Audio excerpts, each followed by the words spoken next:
I've been living out here in the Appalachian Mountains for most of my life, and I always thought I knew what to expect once the sun went down. Coyotes yipping in the distance, maybe a black bear rustling around.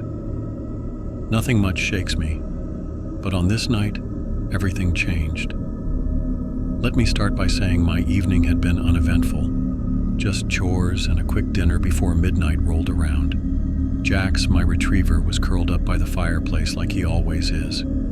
He's the most relaxed dog on the planet. Rarely even barks unless the mailman shows up. That's why I nearly dropped my coffee when I heard this growl coming from him, deep and raw, unlike anything I'd heard before. I glanced at him and saw he was standing rigid, hackles raised, eyes fixed on the window. I couldn't see anything but my own reflection in the glass, and I tried to shrug it off, mumbling something like, "Easy, buddy." But inside I was rattled. I've never seen Jax look that tense, tail stiff, nose practically glued to the window. It was enough to get my heart pounding. Soon I realized I still had to lock up my workshop down the slope behind the house. Normally this isn't a big deal, just a quick trip in the dark with a flashlight. But the way Jax was acting, let's just say I was on edge. Still, I convinced myself it was no big deal. I grabbed my coat, clicked on the flashlight, and headed out. Jax insisted on coming, practically pressing against my leg with every step. Outside, the air felt strange. I couldn't place why. Maybe it was too still. No crickets, no wind through the branches, just a heavy quiet. Halfway to the workshop, Jax let out another warning growl that made my stomach tighten. Before I could turn on my heel, I noticed the workshop door was slightly open, even though I was sure I'd closed it earlier. My chest felt tight, but I forced myself to keep going. I tugged the door shut and locked it. And that's when this insane commotion erupted in the woods behind me. I can't fully do the sound justice, but it was like a sudden surge of noise tearing through the undergrowth. Branches snapping, leaves crunching, almost like a crowd sprinting among the trees. I froze, and Jax just pressed against me, teeth bared. Whatever caused that ruckus had to be larger than a raccoon or fox. It sounded massive.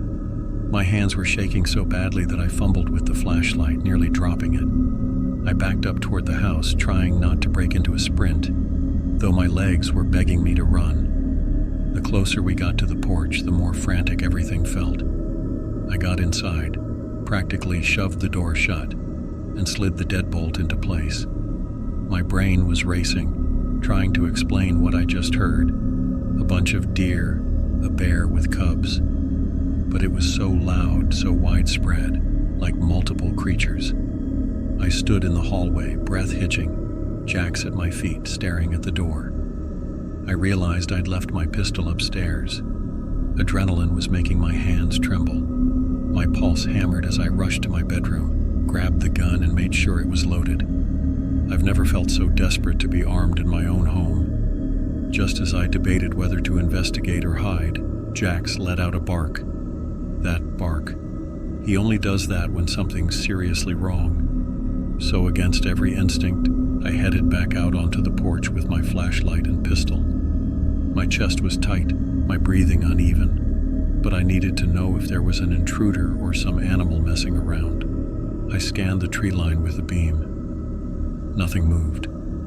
Silence reigned almost unnaturally, as though nature itself took a step back, waiting to see what I'd do next. Then, just as I was about to turn and go inside, I heard this low murmur, more like a swarm of hushed voices than a single sound. It came from the very edge of my property, out near where the trees thickened. My stomach dropped. It didn't sound like English, but it was disturbingly close to speech. Jax whimpered, tail tucked as if he wanted to drag me inside. I couldn't see anything, but it felt like eyes were on me, a presence both everywhere and nowhere. The murmurs seemed to shift direction, echoing out from multiple spots at once. My light swept across the yard, revealing not one silhouette, not one flicker of movement. Yet the the voices, if that's what they were, didn't stop. A wave of nausea hit me so hard I thought I might collapse right there on the porch. I forced myself to breathe through it, whispering Jax's name for a shred of comfort.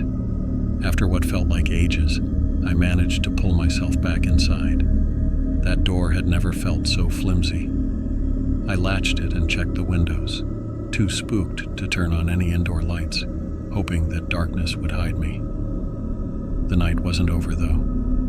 I had a terrible feeling this was only the beginning, like whatever was out there wasn't done with me. That was the moment I realized I wasn't just dealing with some random animal. This felt orchestrated, purposeful, and it was tightening around me step by step. I didn't have a clue what was causing it, but I knew one thing for sure. My home, my safe space, was no longer secure. Jax's instincts had been right from the start, and I dreaded what might be next. I had barely closed my eyes for a second. Couldn't rest even if I tried, with every nerve in my body on high alert. Jax was tense, pacing the living room and refusing to leave the front door. I kept the lights off, thinking somehow it would make me less of a target. My phone sat on the table, but out here in the middle of nowhere, good luck trying to call for help. Even if I did get a signal, what could I possibly say to emergency services? Hello? Yes, there are voices surrounding my house, and I don't see anyone, but my dog is freaking out. That weird muttering from outside seemed to vibrate through the walls, like a low chorus of whispers just behind the wooden panels. It was maddening because I couldn't single out a phrase or identify if it was even human speech. It rose and fell in waves, and every so often it almost sounded like chanting, I guess. I was too rattled to be sure. All I knew was that my gut told me there were multiple presences out there. More than one set of footsteps had circled the house after I first came inside. After another minute of pacing, I finally thought, screw it. I need to see what's happening. I edged over to the window beside my front door, careful not to rustle the curtains. The instant I leaned forward, the noise outside cut off like someone hit a switch. In its place was the deepest, most all-consuming silence. Not a single insect chirping, no rustle of leaves, just my own ragged breathing. I can't express how unsettling it is to realize that whatever's out there knows when you move. The second I froze, I heard a slight shuffle near the corner of the house. Then that quiet murmuring started back up again, more agitated than before. I grabbed my pistol from the coffee table and quietly approached another window that looked out toward the gravel driveway. Jax followed, ears down and tail stiff, as if he expected an attack. When I shifted the curtain a millimeter, the mumbles faded out again. Something was definitely keyed into every movement I made, and that realization caused my stomach to churn. Time dragged on. I checked my phone, 1:47 a.m. It had only been an hour since I'd first heard that thunderous crashing in the woods, but it felt like half the night had passed. I decided to kill the darkness with a chance at visibility. So, I clicked on the porch light. Nothing in the yard, no bodies, no shapes, not even a stray raccoon. My flashlight remained on the table, but I felt no urge to go out there again. A part of me sensed if I opened that door, I'd be swallowed whole. Jax's eyes stayed locked on the windows. Now and then, a single footstep crunched the gravel outside, slow and deliberate. One step, pause. Another step, pause. It was unbearable not to open a window and yell, but I couldn't bring myself to be that reckless. My mind kept thinking back on old stories from my grandparents, about things in the hills that weren't exactly animal and not quite human either. Tales I'd once dismissed as pure folklore. But here I was, feeling cornered by something I couldn't see. To keep myself sane, I jotted notes on a pad.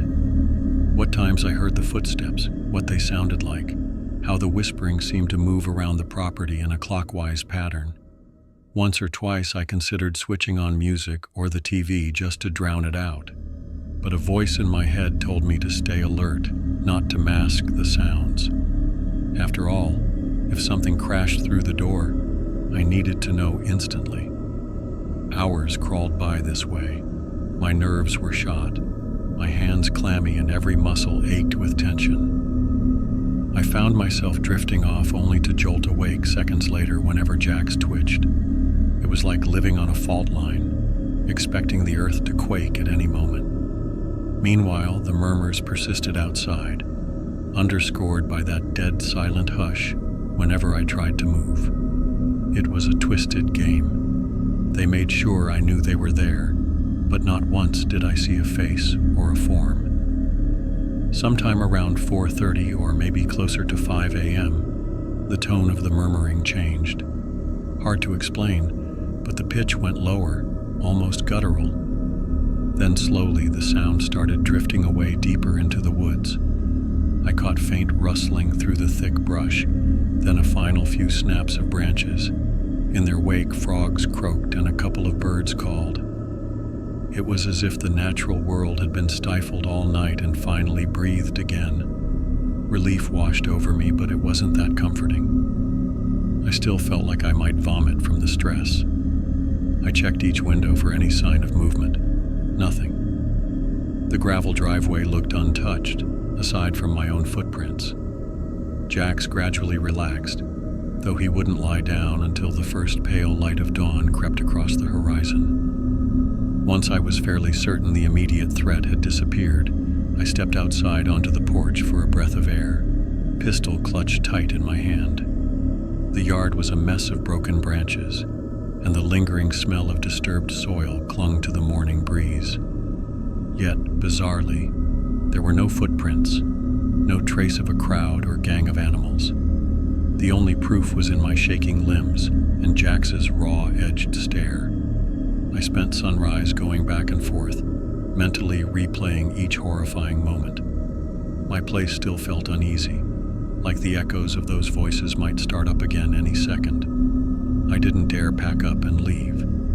Part of me needed to know if this was a one-time nightmare or an ongoing threat. I downed 2 cups of coffee, watched the brightening sky, and told myself I'd figure out what to do next. For now, daylight was my only shield, and I was not about to let my guard down. Jax and I sat there in a haunted silence, expecting something to re-emerge, hoping that it wouldn't. Sunrise brought the faintest sense of relief, yet my nerves still buzzed with every stray sound. I locked the doors, sealed every window, and tried to make sense of what had just happened. But nothing about it fit neatly into the realm of normal. Part of me wanted to believe that it was some freak incident, maybe a collective hallucination brought on by stress. Still, the unease in my chest whispered that whatever took up residence in the darkness that night is out there, lurking beyond the edges of reason, waiting for another moment to slip back into my world. For now, I've recounted every detail here, hoping to warn others. Sometimes the eerie stories we dismiss might be truer than we're willing to admit.